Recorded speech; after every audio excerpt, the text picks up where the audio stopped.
Hello. This is to explain chapter 5, the CPU scheduling. I'm going to be talking about the basic concepts, the scheduling criteria, scheduling algorithms. I'm going to be jumping the thread scheduling, we're not going to be talking about it. The multi-processing scheduling, we're not going to be talking about it. And then I'm going to be talking about the real-time CPU scheduling, and that's it, okay, for this chapter. The objectives here is to describe various CPU scheduling algorithms, okay, and to assess the CPU scheduling algorithm based on scheduling criteria. What are those criteria? We're going to be talking about a few of them, like the waiting time, response time, turnaround time, CPU utilization, and the throughput. Okay? Let's talk briefly about the classification of a process. The process can broadly be classified to be CPU bound or I/O bound. According to the definition of the book, the CPU bound process is the process that does more CPU than I/O. The I/O bound process is the opposite. It's the process that does more I/O than CPU.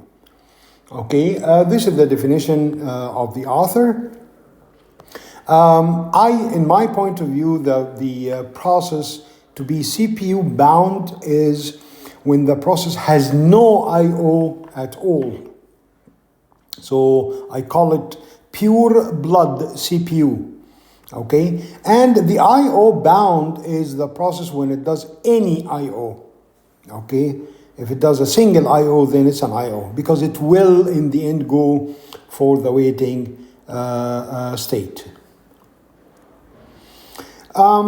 Here, this diagram shows the burst duration. What does it mean? How big the process is. And the curve says, according to statistics, that the longer the process is, the low the frequency is. What does it mean, frequency? How many times it gets repeated. So when the process is huge, it will execute for one time. Okay. The shorter the process is, the higher the frequency is. As you can see here, if you look at that, you'll find that when the process is tiny, it doesn't happen much.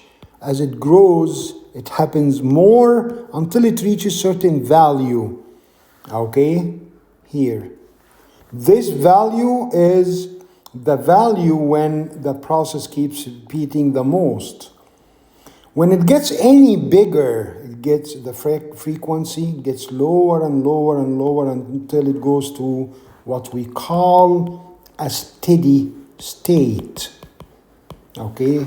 That's when, regardless how big the process is, the frequency is constant, which most probably is going to be 1 or 0. The CPU scheduler,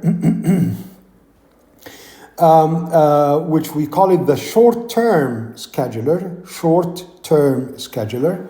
it works in all the transitions of the process life cycle. If you remember this, the new, you have here ready, right? And you have running, you have terminated, okay, and you have waiting.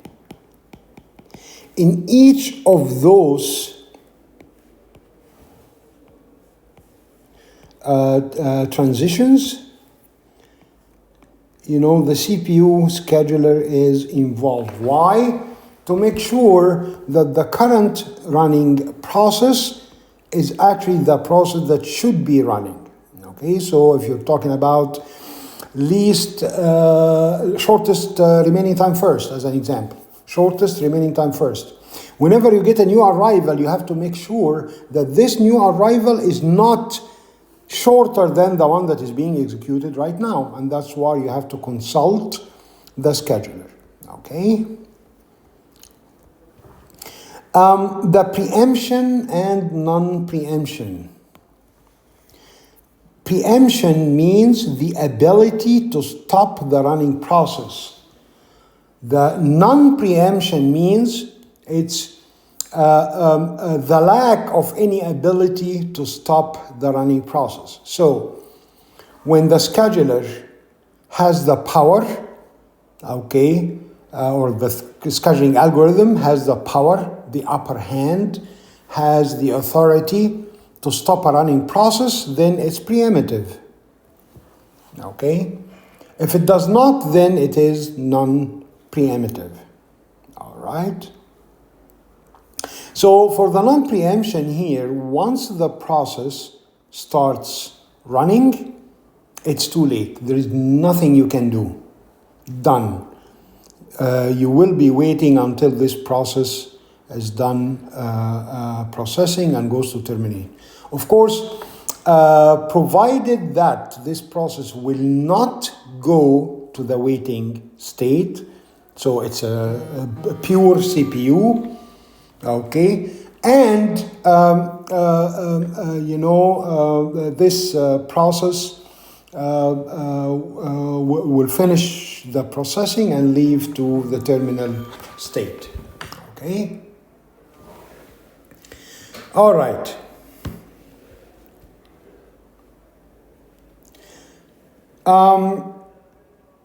Let's go for the dispatcher here. You have here the dispatcher means you're gonna change whatever that is working now, the process that is in control. So you will require, of course, the context switch, of course, right? To get the process that is working now, the running now, put it back to the ready queue and take another one to put it into the running state. The scheduling criteria is CPU utilization, first one. It's how much you actually utilize the CPU. If I want to write an equation for it, I can actually say the sum, okay, I equal 1 to n burst of I. So basically the sum of all bursts of all processes divided by the total time. That's the CPU utilization. The throughput is the number of processes that complete their execution per time unit. Okay, so if you finish 5 processes per minute, and your unit is a minute, then your throughput is 5. It's the number of processes you finish per time. If you read and I say you finish a day to 200 pages and you read for 10 hours and your unit is an hour, then your throughput is 20. Why 20? The total work that has been done, the total read that has been done is 200, and you read for 10 hours. So per hour you read 20 pages. That would be the throughput in this case. The turnaround time. What is the turnaround time? It's the time from arrival to finish. So finish minus arrival. So for any process, if I want to calculate the turnaround time, I should see when the process finished, when the process arrived, I subtract this and that, and then that would be the measure that I'm looking for. Okay, sorry about that. Let me go back to where I was. Okay, so that's the turnaround. How about the waiting time? In the case of non-preemption, you have 2 equations. You can actually calculate it like start time minus arrival. You can also calculate it as the finish minus arrival minus the burst. In the case of preemptive algorithms, as you will see, this is the only equation that works. Preemptive.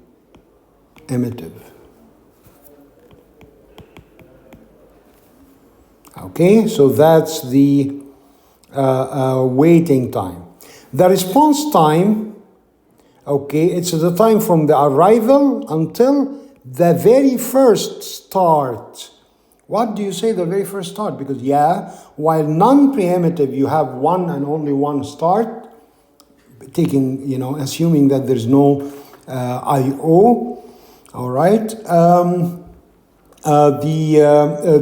preemptive, you have multiple starts, okay? So that would be the response time here from the arrival until first start. That would be the response time. In the case of non-preemptive,